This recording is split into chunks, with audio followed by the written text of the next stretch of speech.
Bueno, buenos días. Continuamos con la sesión de hoy. Les voy a presentar a la doctora Julia Barreta. Julia trabaja en el Instituto de Biología Molecular y Biotecnología de la Universidad Mayor de San Andrés en la Unidad de Biología Evolutiva. Ella ha realizado estudios de pregrado y posgrado en la carrera de Bioquímica y maestría en Ciencias Biológicas y Biomédicas en la Universidad Mayor de San Andrés en La Paz.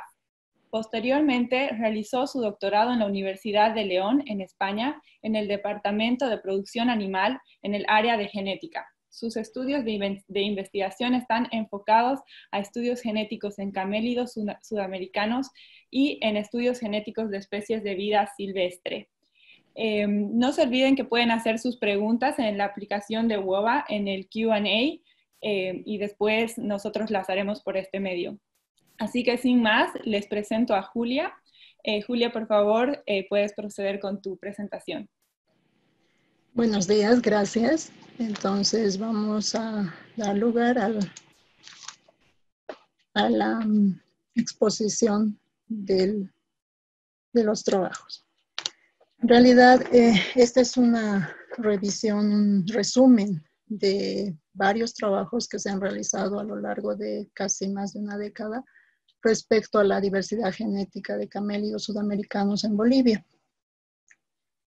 He puesto esta diapositiva de inicio principalmente porque a nivel de fenotipo estamos viendo aquí un rebaño de alpacas, ¿no? Que a nivel de fenotipo nos muestran diversos colores, ¿no?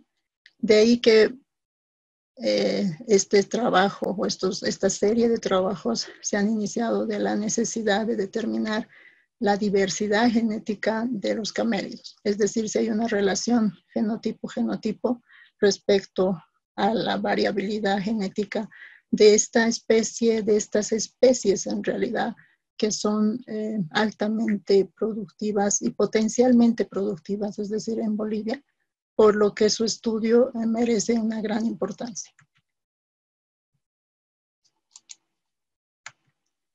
Entonces, un poco para entrar en contexto, sabemos que dentro de los camélidos sudamericanos existen dos tipos de especies, unas que son las domésticas, la llama y alpaca, y dos especies que son guanaco y vicuña, que se hallan fenotípicamente claramente diferenciadas, tanto en color, en tamaño, y estas por su hábitat realmente se distribuyen, tienen una amplia distribución desde lo que es Perú hasta el sur de Argentina, ¿no? Entonces, estas especies están distribuidas y su población se halla a nivel de Sudamérica, principalmente entre las llamas, como la mayor población justamente se encuentra Bolivia. La alpaca, que es otra especie doméstica, se encuentra medianamente distribuida en Bolivia, ¿no? Donde su mayor producción o mayor cantidad de productores está en Perú. La vicuña, que es una especie silvestre que ha estado en peligro de extinción, hoy en día se encuentra mayor representada en Perú, pero también importantemente la población ha aumentado en las últimas décadas en Bolivia. Finalmente el guanaco, que casi en Bolivia se encuentra extinto, pero que sin embargo la importancia de tener estas dos especies, tanto domésticas como silvestres, se constituyen una gran ventaja a la hora de entender y darle la importancia a lo que es la variabilidad genética. En Bolivia, este recurso genético realmente se hace importante debido a que las condiciones de hábitat donde se encuentra la mayor población de estas especies a nivel doméstico, que sería la llama, se encuentra en lugares desérticos principalmente, y de ahí que su importancia para los productores de la región se hace necesaria debido a que tienen el único sustento proteico en muchos casos se constituye la carne de llama. Como vemos aquí en esta otra foto, los lugares de hábitat realmente son poco productivos en cuanto a recursos, recursos ganaderos, recursos agrícolas, ¿no? Por lo que estas especies se han adaptado en el tiempo a estas condiciones, ¿no? Y que han podido sobrevivir y representan, por tanto, un gran recurso genético para la región. La distribución en Bolivia de estas especies es importante principalmente en la zona andina, ¿no? Que sería La Paz, Oruro y Potosí, donde en censos anteriores llegaba la cantidad de este recurso genético, en el caso de las llamas, a más de 2 millones de individuos, ¿no? Y en alpacas a más de 400,000.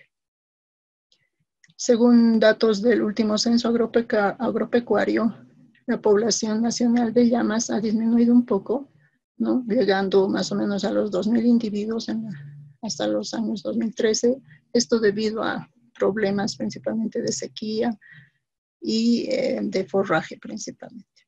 La mayor distribución, como vemos, se encuentra en Oruro, seguido de Potosí y La Paz. En los otros departamentos existe una cantidad importante, por lo que se sabe que esta especie se distribuye y se adapta tanto a la altura como a nivel del mar. En cuanto a las alpacas, como les había dicho, la cantidad es un poco menor, pero la producción en fibra es importante para los productores de la región. Se encuentra en mayor proporción en La Paz, seguida de Oruro y Cochabamba. La importancia económica, como se menciona y ya es sabida en muchos casos, se da por la especialización de estas especies, especialización productiva respecto a carne, en el caso de llamas, y fibra y lana, ¿no? O textiles, en el caso de alpacas. Como había mencionado, eso era muy importante hace por lo menos 10 años atrás, debido a la carencia de estudios a nivel genético en Bolivia, realizar una línea base de esta variabilidad genética para que en el futuro sea una guía de conservación y manejo, ¿no? Tanto conservación entre las especies silvestres, en este caso la vicuña, y lo que es las especies domésticas para su manejo e incluso su mejoramiento genético respecto a la especialidad en carne, en llamas y en fibra en alpacas. Entonces, utilizando las herramientas biotecnológicas o moleculares a partir de los marcadores nucleares, mitocondriales y del cromosoma Y, es que se han realizado estos estudios en diferentes poblaciones del territorio boliviano, abarcando toda la distribución de la llama, todo el rango de distribución de llamas, todo el rango de distribución de alpacas y realizando, bueno, hasta la actualidad aún, también todo el rango de distribución de la vicuña. Las técnicas moleculares básicas que han sido necesarias han sido utilizadas a partir de sedes de microsatélites, a partir de la secuenciación de 2 genes, uno de un gen conservado como es el citocromo B y un gen variable como es la región del lupus. Una vez obtenidos esos datos, hemos podido determinar la diversidad genética, estructura genética, procesos de hibridación e introgresión y lo que es la filogenia. Entonces, basados en un análisis mitocondrial, como había mencionado, tanto de una región conservada como de una región hipervariable, Los resultados que se han encontrado a partir de la secuenciación de estos genes han mostrado una diversidad genética alta, ¿no? Como vemos aquí, del 94% en citocromo B y de un 94% también en la región del lupus. Haciendo el análisis individual de cada especie, se ha visto una variabilidad genética parecida en llamas y alpacas, una menor diversidad genética en vicuña y una mucho menor en guanaco. Vale recalcar que en este estudio se han utilizado guanacos que correspondían a la región de Chile, esto para efectos de comparaciones filogenéticas, debido a que en Bolivia realmente muestrear un guanaco es muy difícil debido a que están casi en un punto de extinción. A partir de esos análisis, el árbol filogenético que nos muestra la comparación de especies domésticas respecto a especies silvestres o antecesoras, sus antecesoras, nuestros resultados han mostrado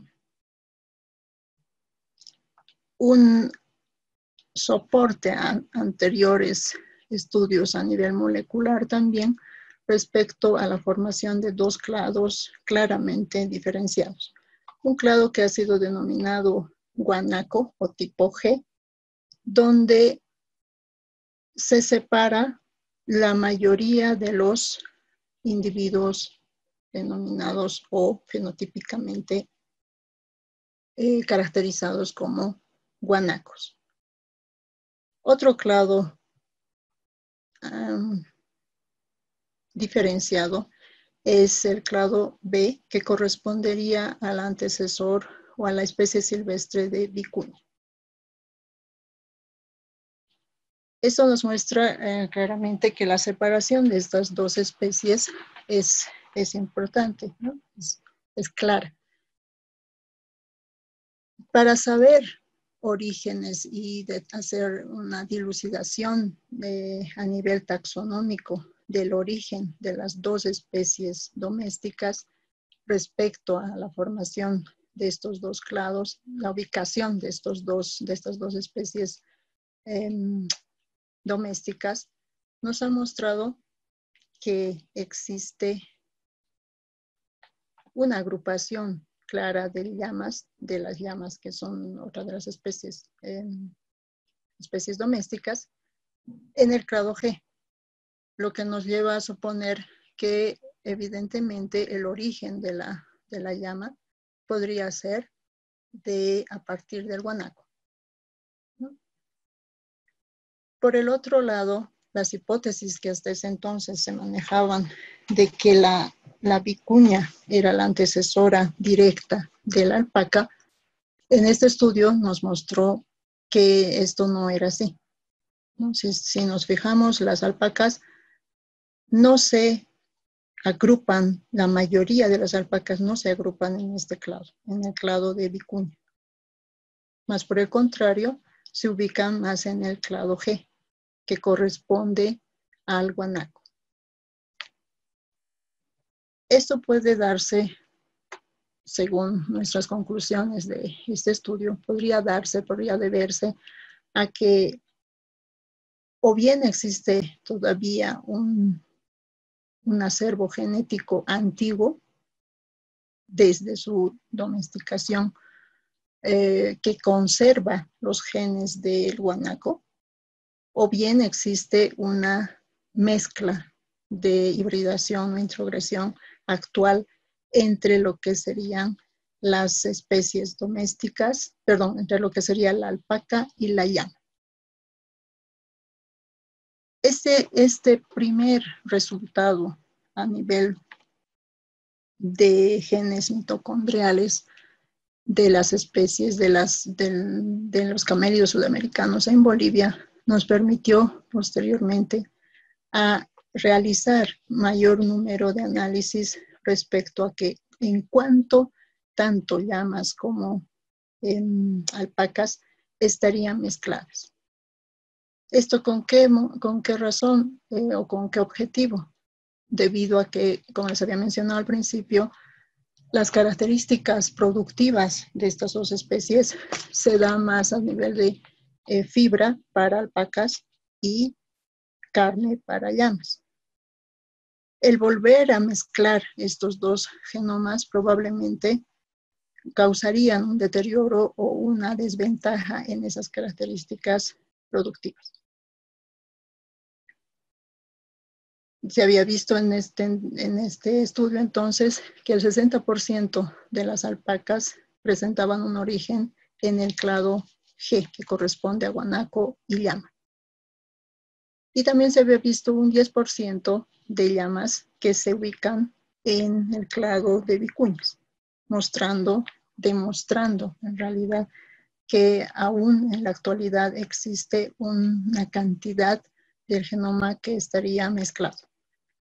Vale aquí recalcar que estas dos especies domésticas en la actualidad tienen cruces viables, ¿no? O sea, son dos especies, pero que representa su cruce al que se le denomina comúnmente dentro de los productores como guarizo, que permite todavía la viabilidad de estos individuos. A partir de esto se había visto por separado la diversidad genética de llamas, por un lado, toda la distribución de llamas en Bolivia, bajo estudios moleculares tipo microsatélites. Y lo que nos mostró en ese entonces, bajo los parámetros de heterocigosidad y diversidad genética, que se tiene una alta diversidad, más del 60% de los individuos son heterocigotos, lo que nos muestra una variabilidad genética importante. Esto se había hecho con 42 marcadores microsatélites, lo que nos daba un soporte para definir que efectivamente las poblaciones de llamas en Bolivia son diversas o son variables. Sin embargo, si quisiéramos determinar unidades de manejo para en adelante, en el futuro, asentar programas de mejoramiento genético, estos nos mostraba, sin embargo, que no existe grupos o unidades de manejo. La mayoría de las poblaciones analizadas nos mostraban que se daban en un solo acervo genético mezclado, excepto las poblaciones que se diferencian un poco más en el sur de Bolivia. Esto a través de otro análisis de estructura también nos mostraba claramente la mezcla de estas poblaciones. Lo que evita o lo que no permite realizar en la actualidad un programa de manejo directo, ¿no? Manejo de la especie directamente. Por otro lado, la estructura y diversidad genética de alpacas nos mostró también que, sin embargo, en estas poblaciones existiría una especie de separación de las poblaciones, probablemente debido al tamaño reducido de las poblaciones en cuanto a alpacas en la zona del altiplano central. Solamente habría una población que nos mostraba que habría una diferenciación genética importante. La diversidad genética, nuevamente, dado por la heterocigosidad, nos mostraba que había un 70% de individuos heterocigotos, más del 70% de individuos heterocigotos, mostrándonos también una alta variabilidad en esta especie. Entonces, dados estos escenarios, habíamos considerado que la hibridación era un fenómeno muy importante que había que analizarlo desde varios puntos de vista, es decir, a nivel nuclear, a nivel mitocondrial y a nivel del cromosoma Y, para definir la direccionalidad de esa mezcla, principalmente por el impacto en las características productivas que podría tener esto. Y así habíamos visto que en algunos rebaños que claramente fenotípicamente se pueden considerar o son caracterizados como individuos llama, por ejemplo, en este caso, o individuos alpaca por sus características fenotípicas, tanto de tamaño, de coloración, de medidas zoométricas, ¿no? Sin embargo, haciendo el análisis a nivel nuclear, nos mostraba que este individuo, que puede ser fenotípicamente alpaca, su genoma era totalmente de llama, ¿no? Estamos viendo aquí un cuadro donde mostramos todos los individuos que son alpaca en color rojo. Todas las llamas son de color azul y las vicuñas verdes. Sin embargo, si en este grupo que es de alpacas yo veo este individuo, considero, según este análisis, ¿no?, de que el genoma o todos los marcadores microsatélites que están distribuidos en distintas regiones del genoma nos está mostrando que se trataría genéticamente de un individuo que es llama, ¿no? Y por el contrario, una llama con fenotipo llama podría ser genéticamente un individuo con gran cantidad de genes tipo alpaca, ¿no? Entonces, ha sido y es muy importante el hecho de definir en cuánto estaría mezclado este genoma de estos individuos, ¿no?, debido a que podría impactar justamente en sus características productivas.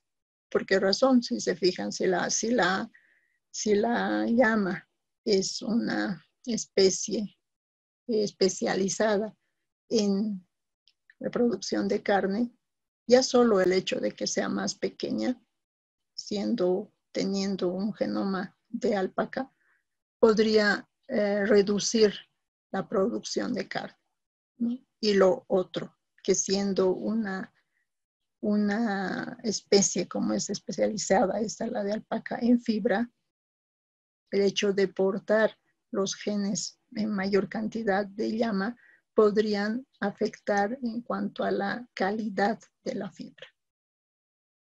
Entonces, en la actualidad, ¿no?, todavía seguimos haciendo el desarrollo y el trabajo de determinar la direccionalidad de este flujo genético. Y viendo el cruce de información, tanto a nivel de DNA mitocondrial y del cromosoma Y, hemos podido observar que, por ejemplo, el grupo o los individuos o población que nosotros caracterizamos fenotípicamente como llamas estarían conformados por el cruce de hasta un casi 80% del cruce entre efectivamente llamas macho con llamas hembras en el grupo de llamas. Por otro lado, habría hasta un 20% de la conformación de estas llamas dados por cruces de llamas machos con alpacas hembras. Y un 10% más o menos dado por el cruce de alpacas machos con llamas hembras. De ahí que hablamos de un efecto de hibridación o introgresión entre estas dos especies, ¿no?, e incluso con sus antecesores. En el grupo de alpacas, que serían estas caracterizadas como alpacas, lo que veríamos es un poco porcentaje de conformación del cruce de llamas macho con llamas hembra. Y sí vemos aquí un importante porcentaje en su genoma que habría estado conformado en el tiempo o en la actualidad por la mezcla o los cruces actuales de alpacas macho con alpacas hembra. Y casi otro 50% dado por la mezcla de alpacas macho con llamas hembra. De ahí que, basados en los estudios a nivel mitocondrial y nuclear, y en la actualidad, refrendados por una última publicación en otros países, se ha visto, se considera, ¿no?, que el genoma de la alpaca está altamente mezclado, ¿no? Y que esto oscurece en muchos casos la determinación taxonómica o el nivel o el estatus de especie mezclada de la alpaca. En el último, en el cuadro, perdón, en este grupo, que sería el grupo de los guarizos, es decir, los individuos que se han caracterizado fenotípicamente como mezclados, es que vemos que genéticamente un casi 50%, ¿sí?, estarían conformados por el cruce de llamas macho con llamas hembra, un 20% del cruce de alpacas macho con alpacas hembra y un 20% también aproximadamente del cruce de alpacas macho con llamas hembra, ¿no? Entonces, esto nos permite definir en el futuro y también como un apoyo a los productores para definir cuáles debieran ser los cruces que debieran hacer para preservar el material genético de cada una de estas especies. Bien, solamente agradecer, ¿no? Este es un trabajo, como les había mencionado, de un equipo de trabajo dentro del Instituto de Biología Molecular y Biotecnología en la Unidad de Biología Evolutiva y también con la participación y amplio apoyo de la Universidad Técnica de Oruro, ¿no? No sé si hay preguntas. Muchas gracias. Muchas gracias por tu presentación, Julia. Creo que tenemos 3 minutitos para preguntas. Nos van a estar mandando las preguntas por la aplicación de Wova y después tú las puedes contestar por ahí. Okay. Mientras tanto, yo tengo una pregunta para ti. Estos genes por ejemplo, harían que las fibras sean de mejor calidad y se podrían explotar de esta forma para la economía de nuestro país. ¿Se conocen la identidad de estos genes? ¿Existe la posibilidad quizás de modificarlos genéticamente para conseguir un producto de mejor calidad? Sí, ese es un segundo paso, ¿no? En realidad, a partir de todo este estudio a nivel de marcadores moleculares, lo que se han podido determinar es esas tendencias, porque si entendemos que los marcadores microsatélites están repartidos por todo el genoma, no podemos definir exactamente cuáles son los genes. Sin embargo, con estas nuevas tecnologías de la genómica poblacional, por ejemplo, podríamos llegar a ese punto, y ese es un segundo paso, ¿no?, que estamos queriendo abordar en esta segunda parte. Pero era muy necesario este primer aborde, ¿no?, en la línea base de saber en cuánto es variable, en cuánto son variables las poblaciones para poder establecer estos criterios, ¿no?, de conservación y manejo. Ahora sabemos que debemos conservar el acervo genético de las alpacas, de las llamas, de las vicuñas, ¿no? Y el segundo paso es poder definir estos genes de interés productivo. Muy bien. Una pregunta más para una respuesta cortita. Aquí nos preguntan por la aplicación de Wova si es que hay intercambio genético, crías viables y características fenotípicas cruzadas, ¿no se podrían considerar subespecies de una misma especie? En realidad, sí. De hecho, a partir de estos estudios a nivel molecular, se han determinado, ¿no? Se han determinado que las especies, tanto llamas o alpacas, son realmente especies, no especies, son especies primarias prácticamente, ¿no? Porque al haber ese cruce, estamos viendo que realmente no hay una separación tan clara a nivel de especie, ¿no? Entonces, sí se podrían considerar simplemente especies de inicios de especiación, ¿no? Entonces, por eso es que han sido consideradas especies primarias. Claro. Perfecto, muchas gracias. No se olviden volverse a conectar en la siguiente sala para la siguiente sesión y retomamos inmediatamente. Muchas gracias. Gracias.